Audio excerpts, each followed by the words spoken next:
Мен Мұхамбетжанова Гүлден Мұратқызы Ақтөбе қаласы Алма арнайы балабақшасында тәрбиеші болып жұмыс жасаймын. Еңбек өтілім 15 жыл, педагог, модератор.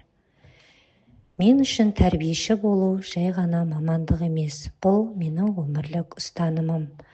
Тәрбиеші өзі аты айтып тұрғандай, болашақ балаларды тәрбиелеуші. Бұл мамандықты әрбір тәрбиеші жүрегімен қалап жұмыс істеу керек. Әр баланың жүрегіне жол табу үшін үлкен бақыт. Әр бала бір әлем.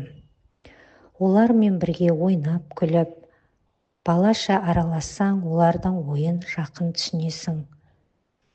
Балаға мейірімділік, сабырлық, жан жылуын беру тәрбиешілер бұл біздің басты құралымыз. Менің тобымның ең басты ерекшелігі достық. Біздің топтың балалары достық пен ынтымақ ұялаған жылы ұя. Менің тобым ерекше, мені күн сайын шабыттандырады. Мен өз жұмысымды мақтан тұтамын. Әр бүлдіршіннің болашағына сенемін.